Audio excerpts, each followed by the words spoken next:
bisa kalau ada tagline kita bisa jalan-jalan uang kita sambil berjalan, itu menurut aku nggak ada. Kita tuh harus tetap kontrol bisnis yang udah kita bangun, karena celah itu pasti ada dimanapun. Kadang karyawan nggak akan berpikir untuk fraud kalau nggak ada celah. Konten sih harus mengikuti tren. Kadang kan kita nggak bisa bikin konten yang itu terus Mbak. Apalagi tren di TikTok tuh cepet banget. Hari ini misalkan konten A tiba-tiba ke B, tiba-tiba ke C. Nah kita tuh harus kayak bisa ngejar itu apa sih yang lagi trending.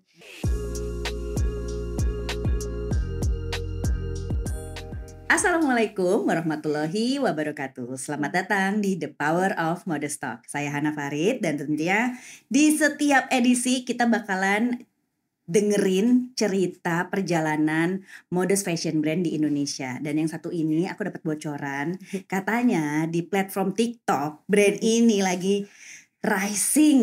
Nah, kita dengerin bagaimana perjalanan Kinan Hijab yang sekarang unggul di platform TikTok dan bagaimana cara Kinan membesarkan brandnya selama 10 tahun. Langsung aja kita kenalan sama Fihan.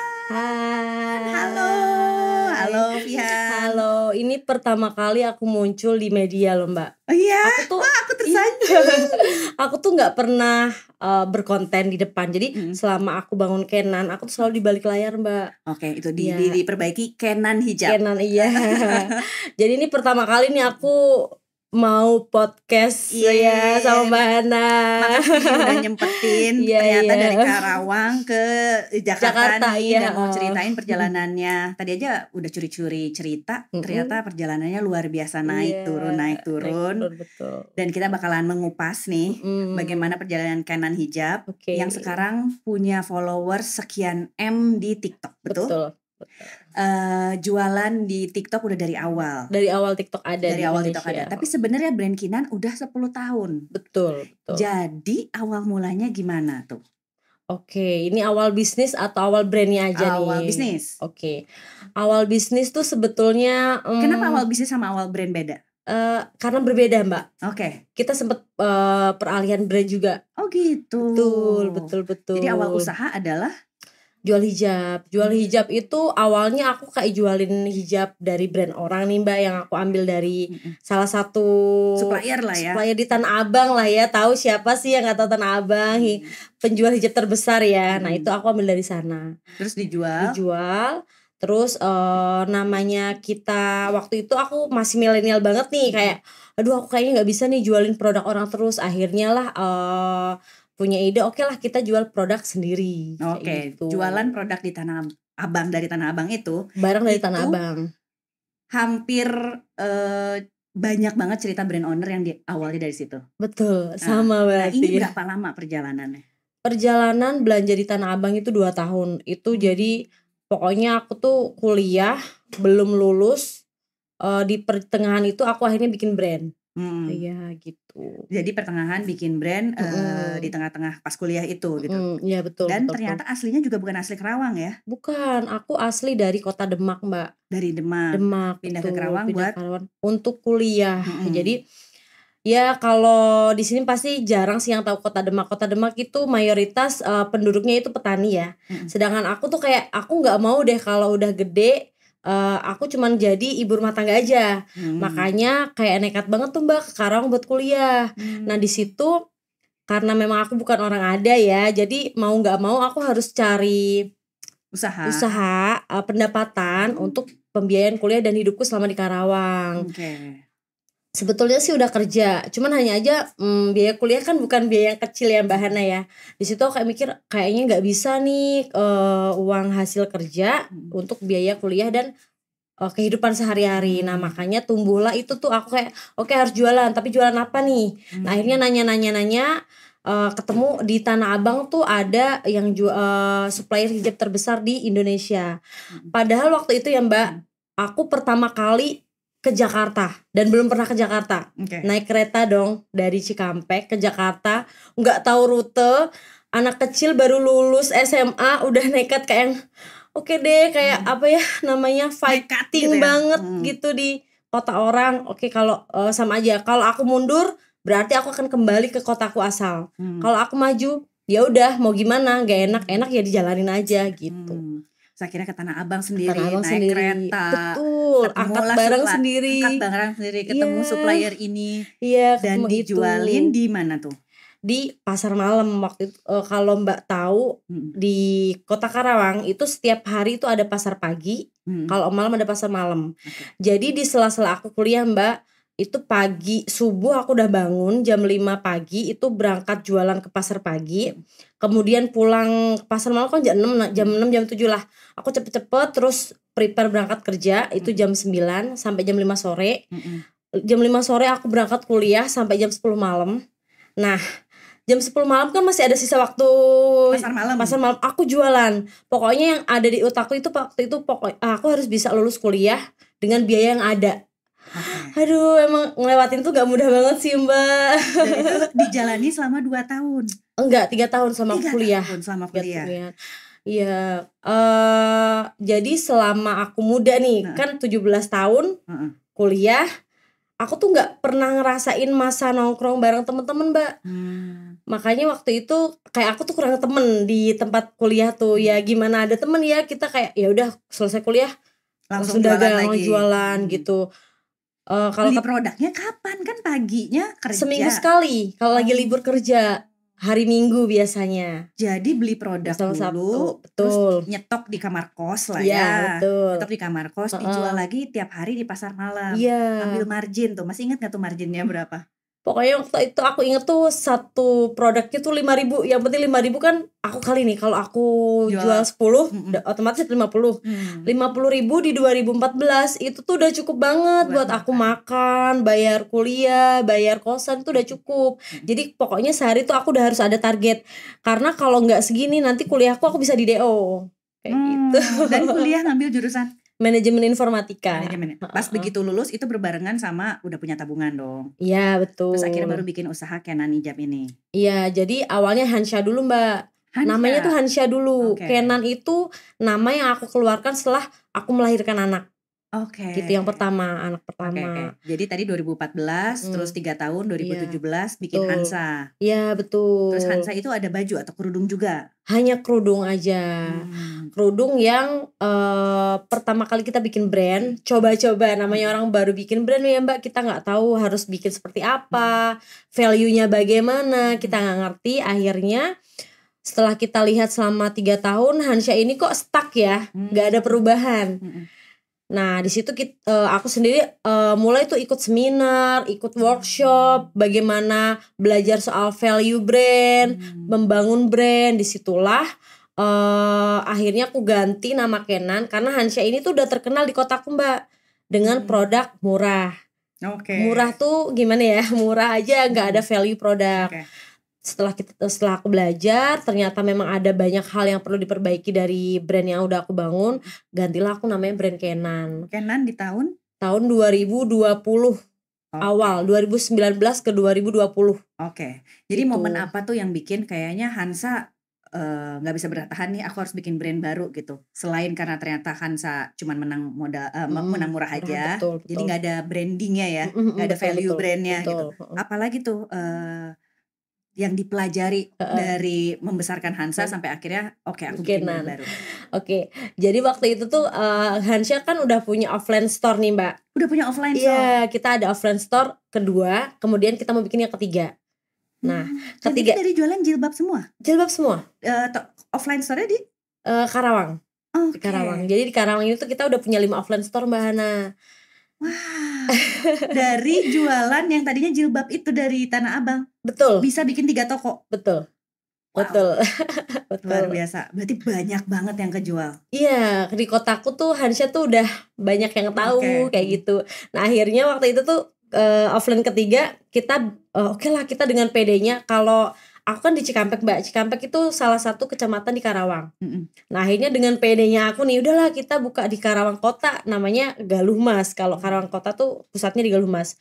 Dengan PD kita udah sewa ruko segala macam interior, bukalah tuh Hansha. Gak ada yang beli dong Mbak.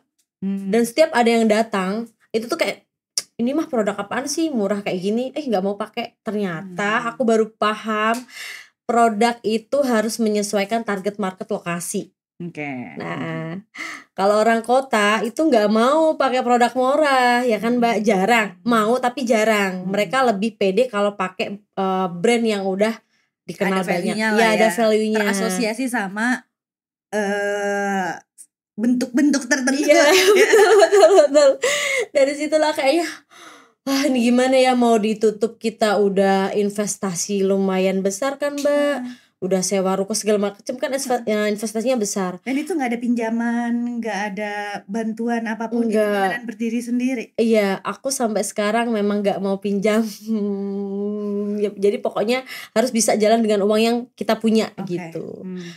Nah di situ oke lah, kita maju nggak bisa, mundur juga nggak bisa. Di tengah-tengah nih, kalau mundur kita rugi, ya maju ya udah, mending sekalian rugi, kata aku ke suamiku begitu. Saat itu udah menikah ya? Pada saat itu udah menikah, yang offline store ketiga. Nah oke, tumbuhlah Kenan. Aku bilang kita harus bikin brand lain. Dari yang aku pelajarin selama aku ikut workshop atau seminar itu, kalau mau bertahan di dunia fashion, kita harus punya value dan target market. Akhirnya aku bikin nama brand Kenan, aku ambil dari nama anakku Separo, aku modif supaya nggak mirip nama anakku banget. Kita jualan bismillah dengan harga yang lumayan lebih mahal daripada produk Hansha. Disitulah pas momen timingnya pas tuh TikTok masuk. Nah jadilah kenapa Kenan jadi selalu viral sampai sekarang tuh itu Mbak, timingnya pas. Kalau menurut aku timingnya pas. Nah belajar dari Hansa lagi yang jualan kerudung, terus akhirnya kan bikin brand baru. Stok lamanya dikemanain? Kita obrolin Mbak. Dijual tetap ya? Dijual tetap. Jadi jual ke customer apa jual lagi ke B2B? Jadi kayak udah deh nih jual murah, siapa nih brand yang mau ngambil? Ke customer. Kita kayak buka booth bazar di depan offline store kita. Kita udah gak punya cara dong Mbak. Bagaimana caranya produk ini harus sold out semua. Akhirnya kita bikin bazar kayak gitu kan, kayak bazar, karena kita udah punya power kan di kota kita sendiri. Alhamdulillah laku. Dan walaupun sebetulnya tuh kita gak ngambil margin lebih untuk produk ini, yang penting sold out. Kita ada uang balik gitu. Dan saat itu tim udah berapa?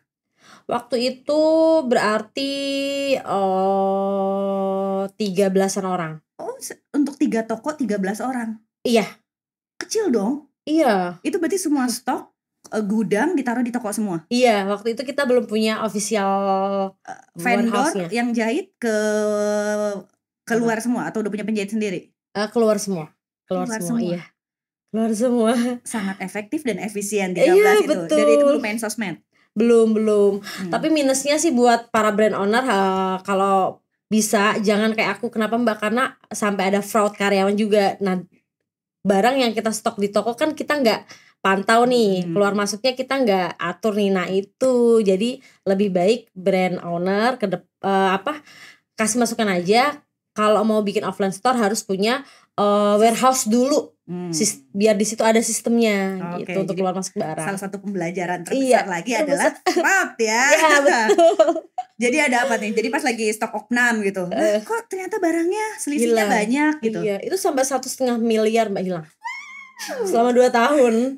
Sampai orangnya lagi aku kejar sampai sekarang. Belum dapat. Dan ternyata orang dalam sendiri. Aku tahu orangnya, orang dalam. Orang yang kerja di kita 2 tahun. Dia katanya ya gitu, kita gak bisa sebutin ya karena masih dalam BAP kepolisian. Ini kayaknya cerita yang berulang di banyak brand ya. Yang terjadi sama orang dalam dan orang lama.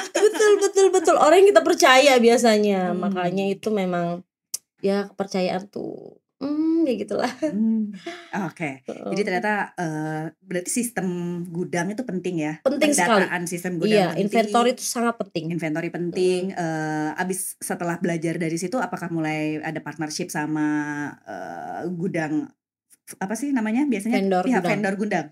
Enggak. Masih dilakukan sendiri? Masih, itu pun aku belajar lagi Mbak. Jadi setiap ada event, kayak yaitu seminar, workshop, soal apa nih, misalnya inventory aku ikut, soal finance aku ikut, soal marketing aku ikut. Jadi walaupun aku tidak mahir, minimalnya aku tuh tahu, dan kalau ada yang kerja di aku tuh memahami gitu Mbak. Itu yang selama ini kenapa kan suka nanya kenapa sih owner Kena tuh nggak pernah muncul di media. Biasanya kalau yang live nih, kenapa sih owner Kena tuh yang mana sih? Nggak ada yang tahu Mbak, karena memang selama ini aku tuh bener-bener membenahi sistem yang ada di Kenan sendiri, dari warehouse, finance, kesejahteraan karyawan, kemudian marketing. Jadi di situ tuh aku tuh pelajari dulu alurnya. Setelah settle, aku baru tuh berani muncul kayak gitu. Sekarang justru pelan-pelan muncul. Iya, sekarang sebulan ini ya buber ya aku muncul di media ya. Dan pertanyaan selanjutnya nih, waktu ngegedein Kansa udah punya 3 toko, itu udah PT? Belum. Oke, jadi semua masih pribadi dan UMKM. Oke, jadi sekarang nih yang Kenan ini baru mulai dirapihin semuanya, termasuk PT juga berarti. Betul, legalitas PT, legalitas merek, terus BPJS karyawan, ketenaga kerjaan kesehatan kita udah jam sostek semuanya udah sesuai dengan aturan pemerintah gitu ya. Betul. Walaupun masih sedikit belajar Mbak, tapi aku udah kayak ini loh yang aku mau. Jadi jangan sampai karyawan yang kerja di kita tuh kayak nggak punya kesejahteraan gitu loh, gitu Mbak. Oke, sekarang kita move on ke Kenan Hijab ya. Ternyata fashion itu berputar ya. Betul. Aku ngelihat Kenan Hijab balik lagi ke tren fashion dahulu. Betul. Ini nemuin, oke, aku mau naikin lagi nih hijab model seperti ini gitu. Hilalnya dapat dari mana? Jadi gini, Mbak Hana masih inget gak zaman dulu tuh, sorry tuh sih aku harus bilang, ada musibah tsunami di Aceh. Waktu itu aku inget, itu aku masih kecil, itu ada hijab yang lagi viral zaman dulunya, namanya hijab tsunami. Kalau di daerahku ya Mbak, hijab yang langsung daleman, yang ada petnya. Tahu ya? Tsunami? Ntar kita cari sini ya hijab tsunami. Jadi kalau Mbak tahu yang dipakai pegawai Solaria, itu namanya hijab tsunami. Di daerahku waktu itu lagi viral banget. Terus tuh aku, ini tuh ngomongin Karawang kan? Karawang, iya, ngomongin Karawang. Terus aku tuh kayak mikir, selama ini kan aku beli di Tanah Abang tuh kan segi 4 pasmina. Sedangkan aku sendiri kan orangnya tuh cuek sama penampilan Mbak. Aku kayak ribet banget sih pakai segi 4 gitu, ribet banget pakai pasnya. Aku mikir kayaknya aku punya deh peluang bisa menciptakan hijab yang simple tapi bisa dipakai untuk berbagai acara. Kalau dulu hijab instan itu terkenalnya buat tidur, buat belanja ke pasar, ya kan, udah itu aja kan. Nah sekarang aku pengen hijabers bisa pakai hijab itu untuk nongkrong. Nah, dan ini di saat 2021 pattern hijab lagi naik. Iya betul. Pasmina instan lagi naik gitu. Iya. Tapi ini tiba-tiba aku mau jualan online di TikTok, yang lain lagi tren ini tren itu. Ini angkat hijab bergo ya. Iya, dengan bahan yang orang nggak pakai itu waktu itu aku inget. Orang tuh waktu itu lagi nyari bahan seruti, airflow, seruti, airflow, terus polycotton. Aku mikir, aku Kenan nggak akan bisa bersaing dengan mereka yang udah besar dengan spesialisnya. Aku anggap gitu ya Mbak. Brand-brand besar udah pakai bahan A, B, C. Kalau aku masuk ke ranah itu, Kenan nggak akan punya unique USP ya. Iya betul. Dia nggak akan punya ruang. Akhirnya, aku cari-cari bahan. Aku ingat ini bahan tuh dulu pernah trending nih zaman waktu musibah tsunami dulu. Aku cek ini kayaknya oke deh dibikin itu. Akhirnya aku bikinlah, aku modif. Dulu kan bentuknya kayak gini Mbak. Kayaknya nggak bisa nih kalau kita mau nutupin dada. Ini harus rada kepanjang. Pas aku modif lagi, ini nggak bisa kalau numpuk, kata aku ke suami. Ini harus dipotong biar ada belahan gini. Nah, biar tangannya lebih enak geraknya. Betul. Terciptalah produk namanya Zevada. Orang nggak tahu nama apa Mbak Zevada. Kalau Mbak Hana selama ini tahu, pernah dengar nggak nama Zevada? Nggak pernah kan? Itu tuh kayak celetuk di dalam pikiranku. Udah, nama ini kerudungnya Zevada gitu kan. Itu nemu aja gitu ya. Nemu aja. Orang masih main di Shopee, belum ada yang main di TikTok. Di Shopee aku nggak tahu caranya, udah angkat tangan. Brand-brand besar udah, brand Cina udah pada masuk ke sana. Aku nggak punya ruang. Aku akhirnya putar balik. Ini aku nggak bisa dijual di Shopee, kata aku ke suami. Kita harus jual di e-commerce lain. Barulah tuh aku main ke TikTok, aku namain produk itu Zevada, ya kan. Terus aku endorse tuh waktu itu, endorse dengan budget seadanya. Endorse aku inget tuh Kak Mayrenat apa sih? Meirina. Iya, Meirina. Mayrina. Iya betul. Oke. Pertama kali itu aku berani endorse dengan harga yang lumayan tinggi kan, Mbak. Nggak tahu tiba-tiba kita posting itu langsung FYP berapa juta yang nonton. Kita kaget banget produk kita tuh jual segini banyak gitu, kata suami. Oke.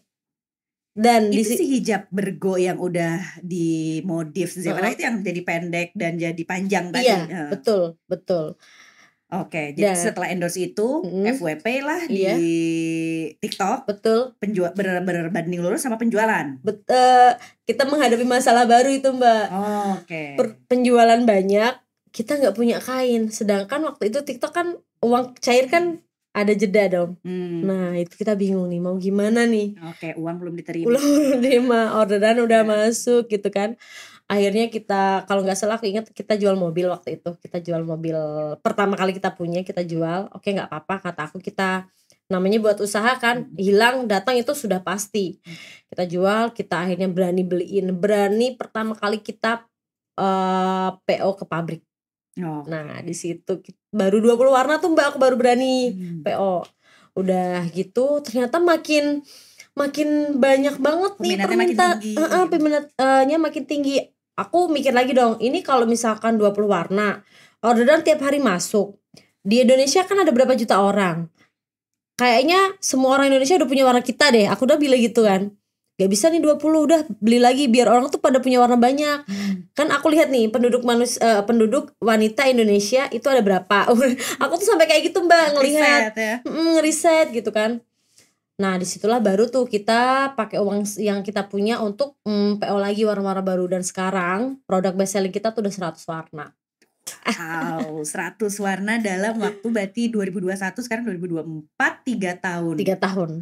Tuh. Total artikel di Canon Hijab ada berapa? Sekarang ada 68-an. 68 artikel yang berbeda ya? Iya. Masing-masing udah beda warna lagi? Enggak sih, masih satu warna. Dengan beda, ada yang satu warna, ada yang beda tergantung bahannya. Kan si Zevaya itu ada 100 warna. Iya. Artikelnya ada varian produk. Varian produknya ada 68. 68. Iya, oke. betul. Semuanya scarf. Ada baju scarf anak. Iya. Enggak. Itu beda lagi. Okay. Hanya kita Canon masih jualan di hijab aja. Gitu. Insya Allah planning kita ke tahun 2025 itu Canon udah launching baju. Iya. Oke. Benar gak nih, aku tuh beberapa kali nanya brand, kalau jualan hijab yang laku itu cuma 20% dari total warna. Betul ya? Betul. Jadi katanya walaupun punya 100 warna varian yang berbeda, yang laku cuman 20% warnanya. 20%. Betul. Jadi dari 100 cuma 20 warna itu aja. Iya. Benar ya? Betul. Jadi kayak basic hitam, putih, terus pastel. Navy. Oke. Harganya range di angka berapa? Kita masih di under 50 Mbak, 20 sampai 50. Sebetulnya kita tuh ada dua sama-sama Canon tapi beda segmen. Satu Canon biasa, original, satu yang eksklusif. Nah, eksklusif ini tuh kita belum jual di online, baru di offline store yang ada di Karawang. Namanya Canon eksklusif. Itu betul-betul eksklusif, range harganya dari 100 sampai 150. Oke. Gitu. Sekarang store udah ada berapa nih Canon? 5. Akhir tahun ini kita expand juga di Purwakarta jadinya 6. Doakan ya Mbak Hana. Dan yang aku salut juga dari Canon, di TikTok udah besar nih MM-an. Fokus aja dulu di TikTok ya. Karena kita tuh berawal dari offline store Mbak. Iya, jadi udah kayak kalau nggak expand tuh kayak yang hati tuh ayo expand gitu loh. Tapi kan di Shopee ini juga. Shopee juga, di Shopee, Lazada. Tapi fokusnya tuh masih di TikTok banget ya? Iya. Enggak juga sih. Enggak juga. Kalau aku iya. Jadi aku sama suami itu beda pegangan marketplace. Kalau aku di TikTok, kalau Shopee di suami. Makanya Shopee kurang keurus kan Mbak, karena cowok kan yang pegang kan. Kalau TikTok kan aku nih. Jadi aku bener-bener sortir nih segala kebutuhan di TikTok. Nah, dengan ada channel e-commerce yang berbeda-beda, dengan harga di bawah 50.000, adaptasi apa yang berbeda atau nggak cara ngomong sama customer apa yang beda? Oke, kalau live-nya di Lazada gini, kalau postingan di Lazada gini, atau di TikTok kayak gini, di Shopee kayak gini gitu. Beda-beda nggak atau semua sama? Sama sih, sama Sebenarnya aja dari Mbak. foto sama aja. Sama aja nggak ada beda. Jadwal live Sama aja. sama aja. Sama aja. Jadi sebenarnya nggak, tapi secara penjualan sama juga Apanya nih? hasilnya. Beda, kita beda pegangan. Beda pegangan. Beda pegangan. Oke. Walaupun produknya sama, foto katalognya sama, produknya sama ya, tapi beda keuangan mah beda. Keuangan beda. Keuangan Oke. beda, betul. Dan penjualan paling bagus Di TikTok. TikTok tetap ya. Iya, Oke, betul. karena memang itu followersnya paling banyak. Iya, betul. Kalau dilihat nih audiensnya atau nggak loyal customernya Kinan gitu, siapa sih gitu? Sosok yang seperti apa gitu? Audiensnya Kinan. loyal customernya. Loyal customer. Kalau waktu itu aku setting segmen pasarnya tuh anak-anak remaja yang kayak ribet kalau pakai pasmina nih Mbak. Pasmina kan harus gini-gini, kayak ribet banget gitu. Zaman kuliah waktu itu tuh masih trending pasmina yang di itu ribet gitu. Karena aku kayaknya ini bisa dipakai anak-anak kuliah untuk nongkrong. Waktu itu aku masih muda kan Mbak. Jadi yang kita tuju tuh yaitu anak-anak yang suka nongkrong. Anak-anak gitu. yang suka nongkrong. Tapi kan itu ini ya, mematahkan persepsi bahwa anak muda nggak suka pakai instan, bergo. Tapi justru Kenan mematahkan itu. Betul. Cara-cara apa yang efektif untuk mematahkan itu? Oke, ternyata anak muda yang suka nongkrong nggak semuanya pakai pasmina kok, nggak semuanya pakai pattern hijab. Iya, ini betul. mau pakai instan. Setelah tadi endorse, apalagi nih cara-cara marketing yang efektif? Biasanya kita kayak datang ke sekolah-sekolah, ya, datang ke kampus-kampus untuk ngasih tahu bahwa hijab nggak selalu harus pashmina atau pattern. Cara ngasih taunya gimana? Kita bagiin produk. Coba aja dulu gitu. Kalau oke nanti beli lagi di kita. Gitu. Jadi anak sekolah SMA sama itu kita udah tiap mereka pulang tuh kita kayak deketin, mau nggak nih kerudung nih? Pakai dulu. Nanti tolong bikin konten ya, tag akun kita ya. Dari situ kan Mbak, itu cara terampuh sih Mbak. Nih kasih, nanti jangan lupa bikin konten yang bagus, terus tag akun kita, belinya di sini. Gitu. Dan itu dijalanin berapa lama? Selama TikTok ada. Kita 2021 aja sih ngejalannya. 2022 kita udah beda cara lagi. Gitu. Jadi setiap hari, bukan seminggu berapa kali lah kita ngadain itu ke kampus-kampus atau ke sekolah-sekolah. Iya. Dan bener ya, anak-anak sekolah kan nggak bisa diem ya biasanya ya. Dan dia tuh bisa menginfluence teman-temannya yang lain nih. Lu pakai ini deh, lu pakai ini deh. Iya, betul. Itu lebih canggih sih Mbak daripada media sosial dari emang anak muda tuh kalau udah suka ya lebih cepat nyebarnya ya. Betul. Gitu. Betul. Terus ini ke sekolahnya juga nggak perlu izin sekolah juga karena dilakukan di luar jam sekolah dan di luar jam sekolah. Betul. Sampai sekarang tadi kan udah 13 orang waktu bikin Hansa. Sekarang tim berapa orang? Sekarang kayaknya ada 200-an kayaknya. Itu overall ya Mbak, dari offline store, online store, warehouse, itu semuanya segitu. Sementara produk diproduksi sendiri atau masih pakai pihak ketiga? Pihak kedua lagi. Ada dua-duanya. Oke. Kita handle sendiri dan di luar karena kapasitas kita belum mampu untuk memproduksi sebanyak itu. Oke. Wow, sampai 200 dalam waktu 3 tahun ini. Perjuangannya ini Mbak, historinya tuh naik turun jatuh segala macam, sempet juga Mbak tahun kemarin nih. Menurut aku tahun 2023 tuh tahun yang Masya Allah banget. Dari kena hacker, kita sempet kena hacker tuh, aku inget 17 Maret 2023 sebelum puasa. Bayangin dong Mbak, semua akun media sosial, akun seller center, WhatsApp, semuanya lah overall, nomorku, nomor suami, nomor karyawan, semuanya kena hack. Wah, aku juga bingung Mbak, nomor yang dipegang karyawan maksud aku. Ini pantesan Instagramnya followernya kecil lagi. Iya, karena sempat kena hack tahun lalu. Betul. Kita juga kehilangan uang ya adalah namanya juga hilang ya, lumayan besar. Ini cerita hilang yang sama waktu Hansa pas bikin toko? Beda. Jadi ini kehilangan yang kedua. Kehilangan yang kedua dan ada yang ketiga dan benar-benar terakhir. Udah cukup. Oke, yang kedua dulu. Kedua itu yang hacker ini. Hacker ini tuh sebenarnya pertama Mbak.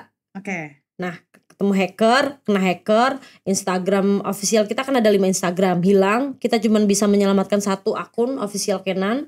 Kemudian Facebook pun kita dari 10 hilang, cuma bisa 1 yang kita selamatkan. Akun Shopee dari 3 cuma 1 yang bisa kita selamatkan. TikTok akunnya dari 5 cuma bisa 3. Lazada kita nggak bisa nyelamatin sama sekali. Hilang juga.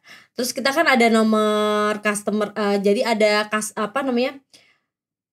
yang buat pembelian via WhatsApp nih Mbak. Nah nomor WhatsApp itu dipakai juga hacker untuk nipu customer. Jadi misalkan customer udah chat nih minta orderin dong ditotalin, terus transfernya tuh di rekening hacker.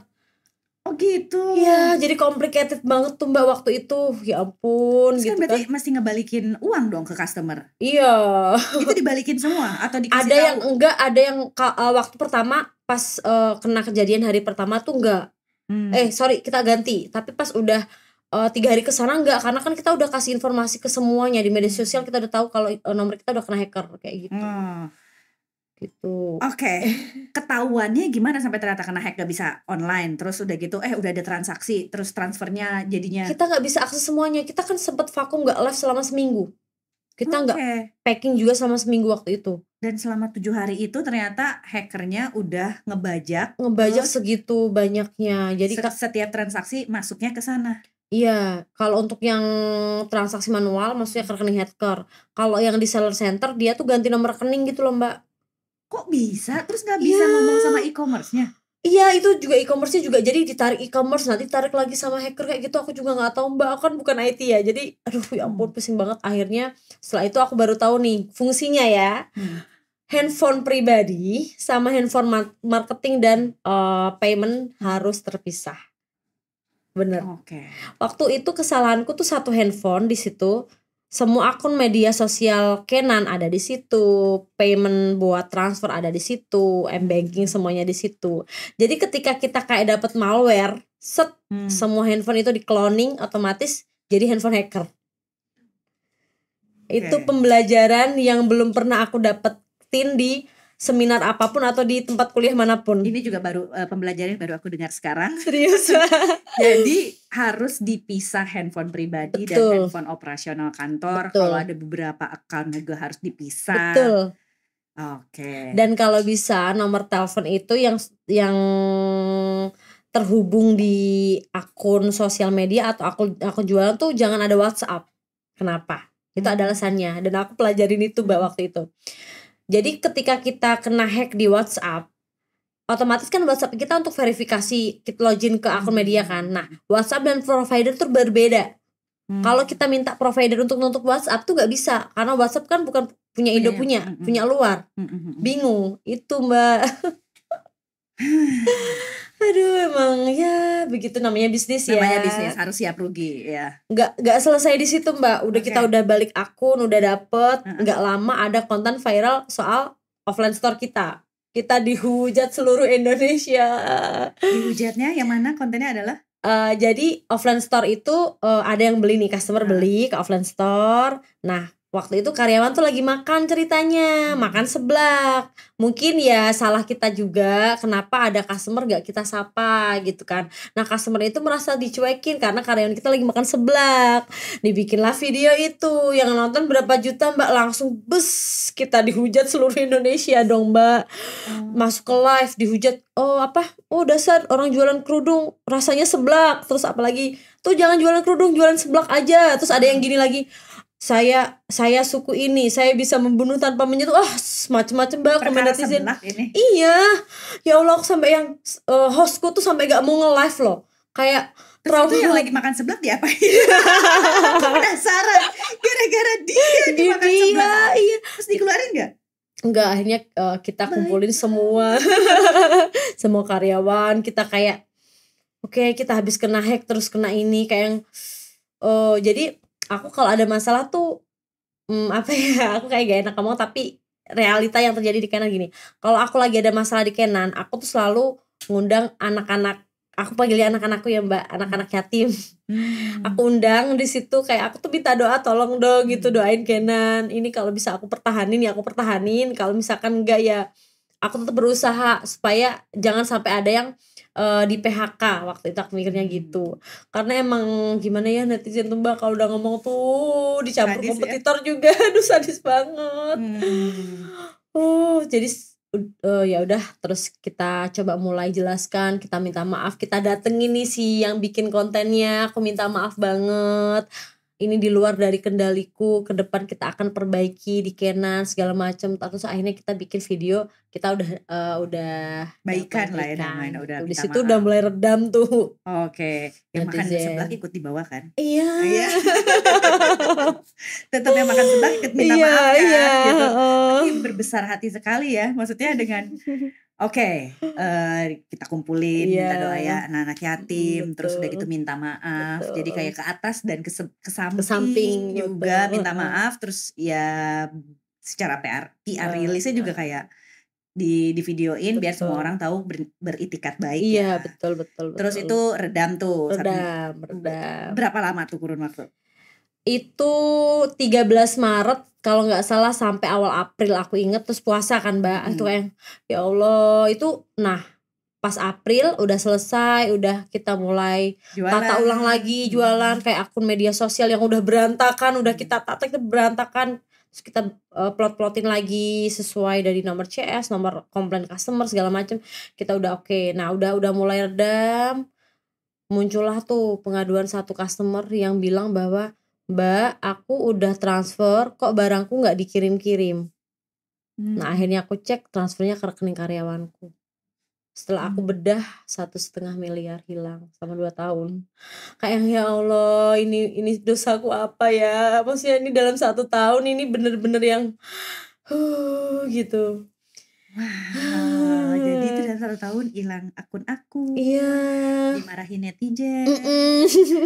Kena fraud dari tim sendiri 1,2 M. Itu total 1,2 M yang ke transfer. Iya, itu kan kita kan mintain data customer nih. Jadi itu customer tuh yang buat dijual lagi gitu Mbak, kayak distributor lah. Nah, dia kan belinya sekali transfer kan banyak nih, 20. Nah, aku minta tuh ditotalin, dicek dari mutasi rekening dia atau chat dia yang terakhir dia punya gitu kan. Itu ternyata selama aku bangun Canon yang ada di kota besar itu dia udah fraud dari awal. Kok bisa sih? Gimana? Jadi kalau ada transaksi dia ngasih nomor rekening ada 2 gitu? Bukan. Jadi caranya dia gini. Handphone kan kita kasih nih handphone operasional Canon. Jadi dia tuh nyediain satu handphone di mana itu tiap ada yang ngechat di HP operasional Canon, dia akan bilang HP ini udah overload Kak. Kakak chat ke HP admin satunya. Masuklah ke nomor pribadi dia. Di situ oke transaksi dia nyodorin lah nomor rekening dia gitu. Kak transfernya ke rekening ini gitu. Gitu. Dan ini yang handle apa nih, divisi apa? Tim sales? PIC Store Offline Karawang. PIC namanya. Itulah. Jadi kalau ada yang beli produk mau beli banyak ke Canon Hijab, jangan masuk ke kontak itu. Tapi udah gak ada lagi dong nomornya. Dia udah kabur sih Mbak. Dia tuh aku BAP ke Polsek Karawang. Polsek apa Polres ya kalau? Cewek sih? Cewek. Aku nggak apa-apa nyebutin ke sini juga nggak apa-apa Mbak. Dia kabur kok orangnya. Oh gitu. Iya, boleh nggak? Boleh. Namanya Ramadhani Angkat. Dia orang Lampung atau Medan gitu. Gitu. Tanpa bermaksud. Tanpa bermaksud. Lampung dan Medan. Astagfirullahaladzim. Iya, aku nggak boleh sebut ya. Iya. Makanya sekarang dia lagi kabur, dia lagi gak ada kabar. Tapi BAP tetap proses keluarga udah dihubungin juga keluarga. Udah, bilangnya nggak tahu di mana gitu. Sampai Mbak yang aku bikin geram. Dia bikin birthday party di salah satu hotel bintang 5 di Karawang dengan budget 80 juta. Sedangkan aku yang punya Canon, aku gak pernah bikin birthday party apapun gitu loh. Kayak kita kalau brand owner kan nih sayang sih uang segitu bisa buat beli kain berapa roll itu gitu. Nah dia tuh bener-bener sosialita itu. Oke, dan ini cerita yang kemarin juga kayaknya banyak yang viral juga kayak gini ya. Yang Fuji itu ya, Fuja ya. Xiaomi yang bukan itu. sih, Xiaomi Basic juga kayak gini kan? Iya, Xiaomi Basic Malang punya. Masya Allah. Ini ya. Masya Allah. Jadi itu juga kayak gitu. Jadi yang ngambil uang ya, lifestyle-nya lebih tinggi ya. Aduh ya ampun, kamu tuh ibaratnya ngambil umurnya masih tahun 2000 berapa ya? Masih single. Dia kabur sama pacarnya. Kita udah cari sama pacarnya si Resi itu, jadi kayak yang udah nggak ada jejak gitu. Tiba-tiba dia udah pada keluar kerja, udah kabur. Waktu itu padahal aku udah bilang, kamu balikin aja mobil kamu, rumah kamu balikin ke Kenan, biar kita cara kekeluargaan, biar nggak usah pakai polresip. Kalau pakai itu kan juga memakan Ribet. waktu kan Mbak. Ya udah, tapi malah dia tiba-tiba nggak ada kabar. Oke, jadi sebenarnya dia udah tahu kalau dia ketahuan ya. Iya udah tahu. Terus berusaha pura-pura baik-baik aja, terus kabur. Iya, betul. Oke, ini sebuah pelajaran berharga. Iya, Jadi buat brand owner tuh memang kita kalau ada tagline kita bisa jalan-jalan uang kita sambil berjalan, itu menurut aku nggak ada. Kita tuh harus tetap kontrol bisnis yang udah kita bangun, karena celah itu pasti ada dimanapun. Kadang karyawan nggak akan berpikir untuk fraud kalau nggak ada celah. Nah itu celah itu yang harus kita tutup gitu. pas tahu dibohongin itu, pernah mikir kayak gue salah apa ya sama anak ini sampai dia berani gitu? Iya, pertama kali kan kalau salah memang harus introspeksinya diri sendiri ya. Apa ada ucapan atau apa namanya selama menjadi atasan dia yang menyinggung atau bagaimana gitu. Tapi ya Suami gimana waktu tahu ini? kalau suamiku tuh orangnya tuh jadi gini Mbak. Suamiku itu yatim piatu sejak 5 tahun. Kalau Mbak Hana tahu cerita Galaskai, itu cerita suamiku. Suamiku satu keluarga kecelakaan, ayah ibunya meninggal, dia hidup tuh pas umur 5 tahun itu. Dirawat oleh nenek dia. Jadi dia tuh udah terbiasa kehilangan apapun. Jadi kalau aku sharing sama suami, jawaban dia tuh akan gini, namanya juga titipan, kan bukan punya kamu. Kalau diambil ya harus kamu ikhlasin. Ya cari lagi. Dia akan bilang kayak gitu. Makanya aku belajar sabar dan ikhlas tuh dari dia sebetulnya Mbak. Kalau aku tuh orangnya kan dominan nih kayak yang gak terima nih harus kita balas gitu kan, gitu. Kayak suamiku tuh kayak ya udah sih jangan kayak gitu, udah biarin nanti juga dia sedih sendiri, susah sendiri gitu. Itu akhirnya aku kayak yang cooling down. Oke, betul, memang segala sesuatu tuh bukan milik kita, jadi kalaupun diambil ya kita harus, kalau bahasa Jawa tuh legowo. Padahal itu hak kita loh. Iya, makanya kalau aku tuh kan gitu Mbak. Kalau suamiku tuh beda cerita, karena udah terbiasa dari kecil itu loh. Gitu. Oke, jadi sih 1,2 balik lagi kita ngomongin penjualan aja deh daripada ngomongin pencurian. Ya kan? Lebih asik jualan Mbak. Penjualan dulu, live dulu yang mau dibahas. Ini udah penipuan yang terakhir kan ya, yang ketiga ini ya. Maksudnya kejutan yang ketiga yang terakhir ya, nggak ada kejutan lagi kan ya? Jangan ya Jangan Mbak, ya, udah ya. Mbak. Oke, kita lanjut move on ke caranya Kenan Hijab sampai followersnya banyak nih di TikTok. Karena banyak juga nih brand-brand yang kayak aku tuh pengen banget jualan di TikTok, tapi gimana ya awalnya biar bisa followersnya banyak gitu. Nah caranya Kenan tuh milestone apa aja sih yang dilewati sampai akhirnya 1,2 M, sampai akhirnya live-nya ditonton, sampai akhirnya penjualannya banyak gitu. Konten sih harus mengikuti tren. Kadang kan kita nggak bisa bikin konten yang itu terus Mbak. Apalagi tren di TikTok tuh cepet banget. Hari ini misalkan konten A tiba-tiba ke B, tiba-tiba ke C. Nah kita tuh harus kayak bisa ngejar itu apa sih yang lagi trending. Nah itu kan tugasnya brand owner untuk selalu belajar, selalu ngulik ini lagi tren apa ya gitu. Oke. Tim konten ada berapa? Kita ada 25-an ya Bu, 25-an orang sih sekitar. 25. Dan Vian lebih banyak di konten? Enggak, aku malah nggak pernah konten Mbak. Maksudnya apa? Kontrol, naikin konten yang seperti ini. Iya, aku lebih kayak gitu. Kayak kalau di perfilman tuh lebih ke sutradara kali ya. Nah, aku tuh lebih ke situ Mbak. Jadi yang ngaturnya, yang organize-nya gitu. Betul. Di produk masih terlibat juga? Masih. Aku overall Mbak. Produk iya. Jadi tuh aku tuh nggak nyemplung, tapi lebih ke controlling. Kayak misalkan ada yang nggak sesuai yang aku maksud, aku pasti akan bilang, tolong dong disesuaikan ini. Di apa tadi Mbak bilang? Di produk ya.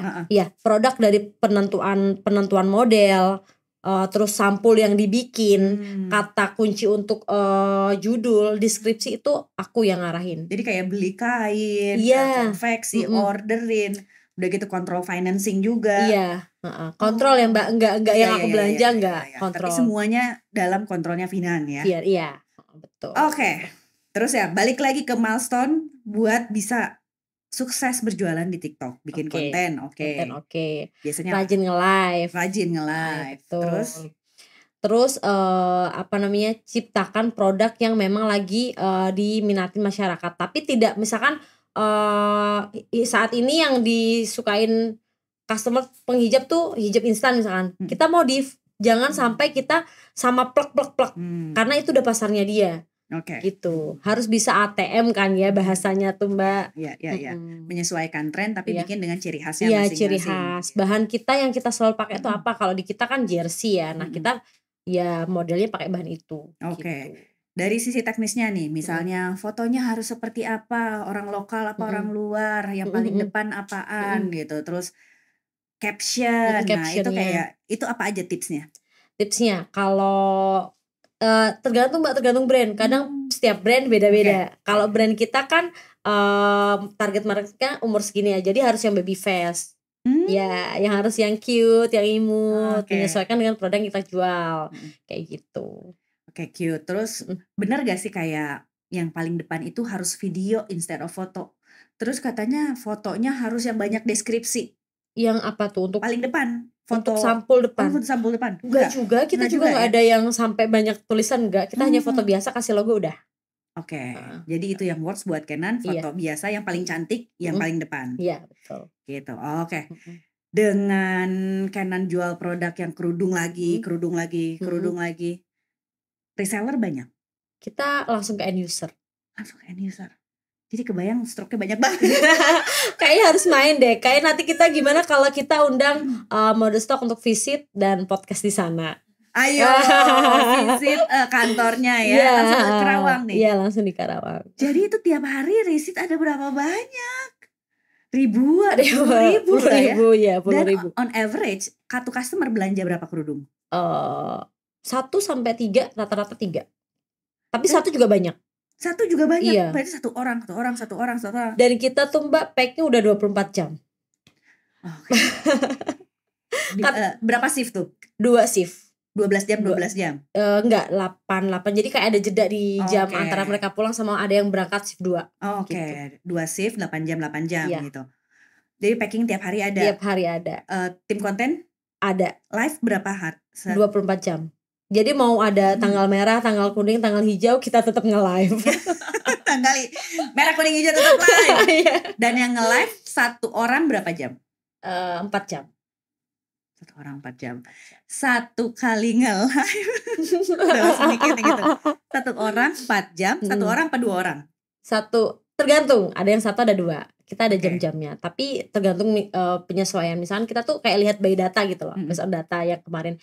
Tanggal ini bagus nih 2 orang. Ya udah nanti ada 2 orang. Tanggal ini sekalinya 1 orang aja deh. Karena biasanya tanggal-tanggal itu minat customer tuh jarang, lagi pada sibuk gitu kan, lagi pada main gitu kan. Nah itu kita sesuaikan dari tanggal-tanggal sesuai based on data gitu. Talent lives dari internal atau dari pihak? Internal. Internal. Kalau total ada live teh 20-an ya Bu, 20-an. 20. Kalau yang kan sehari aja 24 jam dibagi 4, 6. Kan beda-beda, ada yang backup, ada yang partner, ada yang ngisi kayak gitu-gitu. Hari minimal 6 lah ya. Kan nggak, atau dia misalnya pagi shift jam 7 sampai jam 11, nanti dia live lagi 4 jam lagi jam. Jadi kayak 1 jam istirahat, 1 jam istirahat sih kalau kita gitu kan. Kalau 4 jam manusia kayaknya kasian ya Mbak. Iya. Masih 1 jam istirahat gantian. Tapi pokoknya total 1 orang 4 jam. 4 atau 5 ya? 5 kayaknya. Kalau nggak 4 tuh 5 gitu. Tapi kayaknya 4 sih. Karena yang aku bilang Mbak, aku tuh cuman controlling. Kalau ini tuh di bagian suamiku, bagiannya bukan bagian, kalau di Kenan suamiku sebagai operasional. Nah HRD tuh ada sendiri. Jadi yang ngurusin SDM tuh udah ada divisinya sendiri. Paling aku tahu nih jam segini gitu. Wow. Aku sampai ngitung itu 20 di training satu persatu. Apa nih? Talent live-nya. Talentnya iya. Gitu. Iya, kita jadi nggak boleh. Jadi sebelum ada, misalkan ada yang mau resign nih host, sebelum masuk ke live official Kenan, dia tuh harus nge-live di yang lain dulu. Misalkan kayak di Instagram kita lah yang nggak terlalu banyak viewers-nya, penontonnya. Ya, nah baru tuh kalau udah mateng kita pindah ke sini. Jadi nggak yang baru terus langsung menghadapi dengan customer, kan beda-beda ya Mbak. Ada yang menghujat, ada yang positif. Nah itu Ada yang pertanyaannya banyak, Iya. pertanyaannya banyak belum tentu beli. Iya. Terus sekarang katanya mulai mau tampil nih. Apa yang memutuskan kayak oke deh aku mau tampil nih sekarang merepresentasikan kanan hijab. Dari diri nih. Iya. Sebetulnya karena fraud itu Mbak. Jadi si karyawan itu tuh ngaku owner Kenan.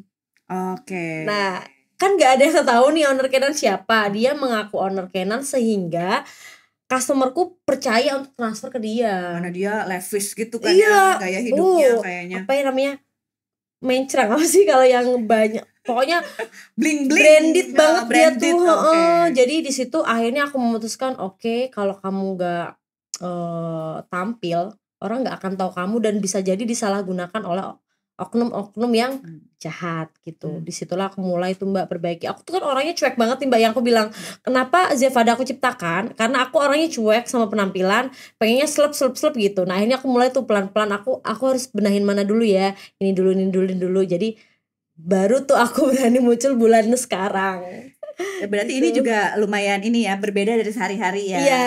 Dengan kerudungnya square hijab, pakai daleman. Ini pasti dinasehatin dari timnya juga. Betul. Sampai Mbak, aku tuh kayak aku nggak tahu bukan nggak tahu, lebih ke nggak suka brand kayak tas kan orang tas tuh udah gini gitu kan. Kalau Mbak Hana percaya atau enggak, aku baru beli tas branded tuh 2 bulan yang lalu. Sebelumnya aku tuh kayak apaan sih, maksudnya kayak nggak sampai nggak kepikirin gitu kan, udahlah aku mah cuma fokus ke Kenan, orang nggak pernah pergi juga, maksudnya nggak pernah ketemu banyak orang juga, paling ketemu vendor meeting ya udah selesai kayak gitu. Itu sampai aku dibenahin sama timku sedetail itu. Kalau siap-siap tampil dan kenalan nih, biasanya harus siap-siap bergaul loh. Iya betul. Tapi it's okay, nggak apa-apa. Sekarang Kenan udah lebih settle, udah ada divisinya masing-masing. Aku bilang aku nggak akan muncul kalau di Kenan masih belum rapi. Nah sekarang alhamdulillah kita udah ada plotnya masing-masing. Jadi ngaturin, iya jagain. Betul. Jadi udah siap nih diundang sama Modestock, ketemuan sama brand owner lain, silaturahmi, kenalan. Oke. Siap kalau gitu diundang sama brand-brand selanjutnya. Kalau sebagai penutup nih, Oke. Kenan sekarang udah melalui tadi cerita besar di 2021. Iya. Dan dilihat dari mentalnya juga yang ternyata coba lagi mau berjuang gitu. Terus tadi juga Vian cerita aku tuh nggak punya teman gitu. Karena aku sibuk kerja dari awal kuliah aja, aku nggak ada tuh nongkrong Iya, gitu ya. bener. Ada penyesalan nggak, atau misalnya bukan penyesalan sih tapi ya pelajaran berharga dari apa yang aku lewatin buat teman-teman yang baru merilis brand? Jadi gimana ya, kalau kita mau mencapai sesuatu memang harus ada yang dikorbankan.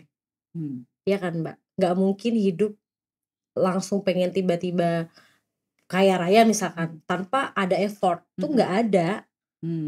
Jadi kalau kamu mau sesuatu ya kamu harus berani berkorban. Itu aja sih Mbak yang aku ini. Penyesalan nggak? Ya karena apa? Karena hasil dari buah pengorbananku tuh nih ada Kenan.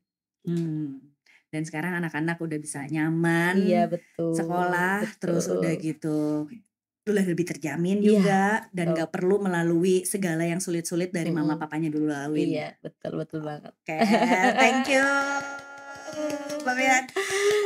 Kita say thank you sama teman-teman yang udah nonton. Sampai ketemu juga di event selanjutnya sama Modestock. Terima kasih teman-teman yang udah nonton. Jangan lupa subscribe dan kita ketemu di episode selanjutnya. Wassalamualaikum warahmatullahi wabarakatuh.